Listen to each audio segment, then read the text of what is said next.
लहसुन की उन्नत खेती टॉप 5 बेस्ट वैरायटी। लहसुन की आप खेती कर रहे हैं तो बेहतरीन और बम्पर पैदावार निकालने के लिए मौसम, जलवायु, न्यूट्रिशन मैनेजमेंट के साथ साथ उन्नत किस्में महत्वपूर्ण योगदान निभाती हैं।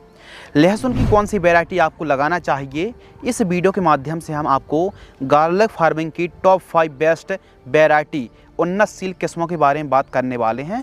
लहसुन का सीड्स काफ़ी महंगा है और ऐसी कंडीशन पर आपको एक बेस्ट वैरायटी को ही लगाना चाहिए ताकि अंकुरण, जर्मिनेशन अच्छा हो और पैदावार भी काफ़ी शानदार देखने के लिए मिले। तो चलिए शुरू करते हैं। सबसे पहले पायदान पर हमने G50 लहसुन की वैरायटी को रखा है। G50 वैरायटी, इसे यमुना सफ़ेद 2 या फिर G50 के नाम से भी जाना जाता है। NHRDF की जो नई और बेस्ट किस्में हैं, खासकर G सीरीज को यह विकसित करती है। G50 यमुना सफ़ेद 2 लहसुन का कंद ठोस, आकर्षक और सफ़ेद ब्राइट होता है। कंद का विकास 4 से 5 सेंटीमीटर तक होता है।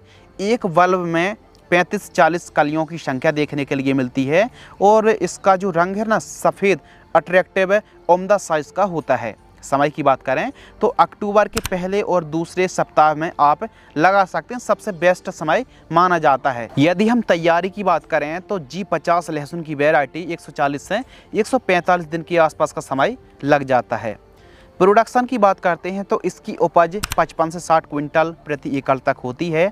G50 लहसुन को नॉर्थ इंडिया, खासकर उत्तरी राज्यों में रिकमेंडेड किया गया है। राजस्थान हो गया, जम्मू कश्मीर हो गया, हिमाचल है, उत्तराखंड है, पंजाब, हरियाणा, दिल्ली, यूपी और MP में भी इस वैरायटी को लगाया जा सकता है। दूरी की बात करते हैं तो लाइन से लाइन की दूरी आपको 4 इंच और पौधे से पौधे की दूरी 4 इंच रखनी चाहिए और एक बेड पर आपको 4 से लेकर के 6 लाइनों पर लगाना चाहिए। बेड से बेड की दूरी 2 फीट रखनी चाहिए। G50 को सितंबर के अंतिम सप्ताह या फिर अक्टूबर के पहले वीक में लगाने से बेस्ट उत्पादन निकलता है। दूसरी जो किस्म है G282, जिसे यमुना सफ़ेद 3 के नाम से भी जाना जाता है। ध्यान रखिए, यमुना सफ़ेद 3 वैरायटी, जिसे G282 के नाम से भी जाना जाता है।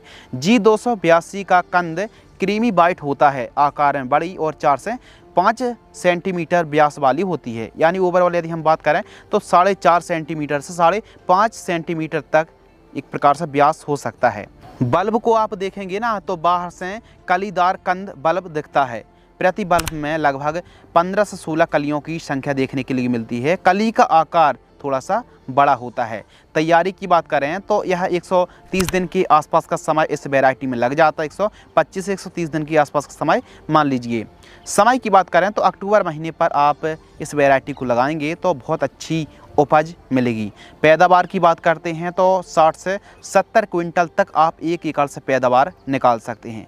अनुशंसित राज्यों की बात करें तो स्पेशल इसे सेंट्रल जोन जैसे मध्य प्रदेश है, महाराष्ट्र, हरियाणा, पंजाब, गुजरात, राजस्थान, यूपी और छत्तीसगढ़ राज्यों पर रिकमेंडेड किया गया है। सेंट्रल जोन के लिए यह मध्य भारत के लिए काफ़ी उपयुक्त वैरायटी है।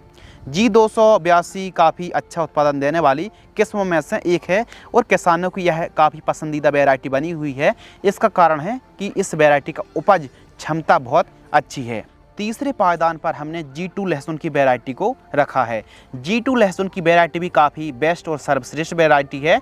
यह 140 दिन के आसपास का समय लगता है, 140 दिन में तैयार हो जाती है।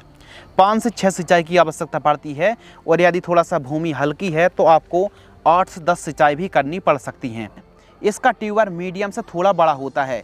कलियाँ 15 से 16 प्रति बल्ब में देखने के लिए मिलती हैं और इसको स्टोरेज आप 5 से 6 महीने तक बड़े आराम से स्टोरेज कर सकते हैं। पैदावार की बात करते हैं तो 45 क्विंटल से लेकर के 55 क्विंटल तक पैदावार आप एक एकड़ से निकाल सकते हैं। G2 लहसुन का जो कंद है ब्राइट सफ़ेद होता है और यदि हम प्रतिरोधकता की बात करें तो यह रोग बीमारियों पर मध्यम सहनशील है। यानी एक प्रकार से इसमें बीमारी आ भी सकती हैं और यदि आप प्रॉपर स्प्रे शेड्यूल चलाएंगे तो आप एकदम कंट्रोल भी समय में कर सकते हैं। इसे आप मध्य सितंबर और मध्य अक्टूबर में लगा सकते हैं। इसका तना मोटा होता है और पीलापन, थ्रिप्स, जलेबी रोग इसमें मध्यम आता है। तो ओवरऑल यदि आप प्रॉपर स्प्रे शेड्यूल चलाएंगे तो फिर कोई दिक्कत आने वाली नहीं है। और हमारे मध्य प्रदेश के जो किसान हैं G2 लहसुन को काफ़ी पसंद करते हैं, और पसंद करने का मेन कारण कि यह काफ़ी अच्छी तरीके से प्रोग्रेस होती है और उपज भी ठीक ठाक है। बाकी यदि आप प्रॉपर बेसल डोज के समय सही समय पर सही खादों का प्रयोग करेंगे तो रिजल्ट भी लाजवाब देखने के लिए मिलेंगे। इसके अलावा नंबर 4 चौथे पायदान पर हमने ऊटी लहसुन को रखा है। ऊटी लहसुन को सेकंड ऊटी के नाम से भी जाना जाता है, तो ऊटी लहसुन भी काफ़ी बेहतरीन किस्म है। ऊटी लहसुन को भी मध्य प्रदेश पर काफ़ी समय पहले से लगाया जाता रहा है। पुरानी है लेकिन बेस्ट किस्म मानी जाती है। यह उत्पादन में और क्वालिटी में भी आज भी काफ़ी बेस्ट है। यदि हम समय की बात करें तो सितंबर अंतिम सप्ताह से लेकर के मध्य अक्टूबर पर आप लहसुन की इस वैरायटी को लगा सकते हैं। समय की बात करते हैं तो 120 से 130 दिन में यह वैरायटी तैयार हो जाती है, और इसकी जो पैदावार है 40-45 क्विंटल से लेकर के 60 क्विंटल प्रति एकड़ की दर से पैदावार आप निकाल सकते हैं। एक एकड़ में 160 किलोग्राम सीड्स की रिक्वायरमेंट पड़ने वाली है। सिंचाई की बात करते हैं इरिगेशन की, तो इस वैरायटी पर भूमि के हिसाब से 6 से 7 सिंचाई की आवश्यकता पड़ती है। इस वैरायटी पर ऊटी लहसुन को आप 2 से 3 महीने तक स्टोरेज कर सकते हैं।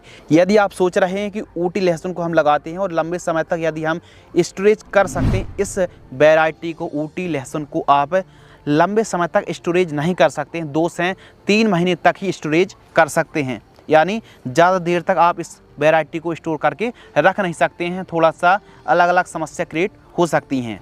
ऊटी लहसुन की जो कलियां हैं मीडियम साइज़ की होती हैं और काफ़ी सफ़ेद ब्राइट होती हैं। नंबर 5 पाँचवें पायदान पर हमने रिया वन सिल्वर लहसुन को रखा है। यह जो रिया वन सिल्वर की वैरायटी है यह मंदसौर पर काफ़ी ज़्यादा लगाई जाती है, और इसका जो कारण है कि इसकी उपज क्षमता भी काफ़ी अच्छी है, और यदि आप सही समय पर सही पोषक तत्वों की पूर्ति करेंगे और अच्छी वाली मिट्टी पर यानी उपजाऊ दोमट भूमि पर इस वैरायटी को लगाते हैं और बड़े अच्छे से न्यूट्रिशन मैनेजमेंट रखते हैं, तो पैदावार भी आप रिया वन सिल्वर लहसुन से काफ़ी अच्छी पैदावार निकाल सकते हैं।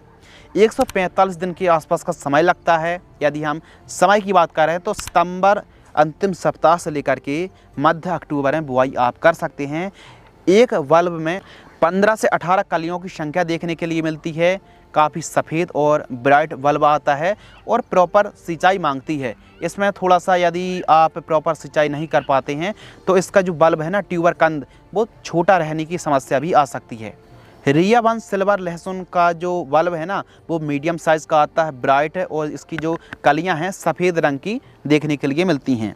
दोमट भूमि पर इस वैरायटी को आप लगाएं। हल्की भूमि में लगाने से थोड़ा सा परहेज कर सकते हैं। हल्की भूमि पर इस वैरायटी की पैदावार थोड़ा कम है।